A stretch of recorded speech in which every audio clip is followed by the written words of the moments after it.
Bachcho, let's read this question. So the question says the given adjacent A is for any collision, कोई भी collision के लिए coefficient of restitution E lies between 0 and 1 and the given reason R is there is because no collisions may be 100% elastic or 100% inelastic. Okay, and options are A option is both A and R are true and R is the correct explanation for the adjacent. Okay, B में given है A and R are true but R is not the correct explanation for the adjacent. सी में दिया आपको adjacent is true but reason is false. D में given है आपका adjacent is false but reason is true and ई में given है both adjacents and regions are false. Okay, तो चलिए बच्चों अब हम इस क्वेश्चन को स्टार्ट करते हैं. तो देखिए बच्चों इस क्वेश्चन का की कॉन्सेप्ट आप क्या लिख सकते हैं. The key concept of this question, इस क्वेश्चन में हमें क्या बताना है. इस क्वेश्चन में हमें बताना है कोएफिशिएंट ऑफ रेस्टिट्यूशन के बारे में बताना है और कॉलिजन्स के बारे में बताना है. ओके, तो इस क्वेश्चन का की कॉन्सेप्ट आपका लिख सकते हैं आपका कोएफिशिएंट ऑफ रेस्टिट्यूशन लिख सकते हैं. क्या लिख सकते हैं.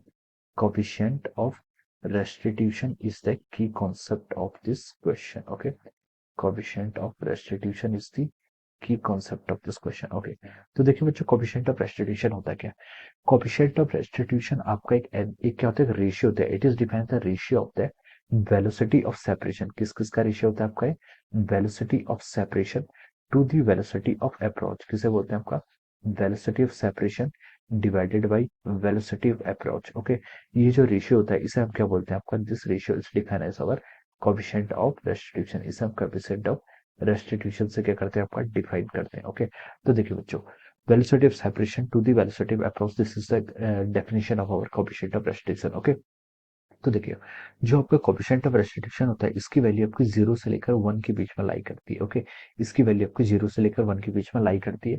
और ये क्या होता है, देखिए जीरो के इक्वल कब होती है, जीरो की वैल्यू इक्वल तब होती है जब आपका परफेक्टली इन इलास्टिक कॉलिजन हो. परफेक्टली इन इलास्टिक कॉलिजन का मतलब क्या है, ये टर्म आपकी जीरो के इक्वल हो जाएगा, ये टर्म जीरो का मतलब की वेलोसिटी ऑफ सेपरेशन आपकी जीरो हो जाए. वेलोसिटी ऑफ सेपरेशन जीरो होने का मतलब है कि जो पार्टिकल्स हैं जो कॉलिजन कर रहे हैं वो आपस में क्या हो जाए, एक दूसरे से स्टिक हो जाए, किलिंग हो जाए, चिपक जाए. ओके, तो वो आपका परफेक्टली इनइलास्टिक कोलिजन का केस है. ओके, और ये वैल्यू वन, इस वैल्यू का वन होने का मतलब है कि आपका ये वैल्यू वन होगी. इसका मतलब कि वेलोसिटी ऑफ सेपरेशन और वेलोसिटी अप्रोच दोनों क्या हो जाएंगे, एक दूसरे के इक्वल हो जाएंगे और वो आपका परफेक्टली इलास्टिक कोलिजन का केस होगा. ओके, जब आपका ये वन के इक्वल हो जाता है, ये किसका केस होता है, it is the case of our perfectly elastic. ये परफेक्टली इलास्टिक कोलिजन का केस है. और जीरो किसके इक्वल होता है, जब आपका केस क्या होगा, परफेक्टली इन इलास्टिक कोलिजन का केस होता है. ओके, तो ये सब आपके क्या होते हैं, पैरामीटर्स होते हैं. ओके, अब देखिए अब हम यहाँ पर एडजस्टेंस की तरफ मूव करते हैं. एडजस्टन ने बोला है कि इसने for any collision coefficient of restitution E lies between 0 and 1. Okay, तो इस क्वेश्चन का गिवन एडजस्टन है, एडजस्टन की आपका बिल्कुल करेक्ट है. ओके, जो आपका कोएफिशिएंट ऑफ रेस्टिट्यूशन होता है वो 0 और 1 के बीच में क्या करता है, आपका लाई करता है. ओके, अब देखिए इसके करस्पॉन्डिंग हमें आपका रीजन में क्या गिवन है.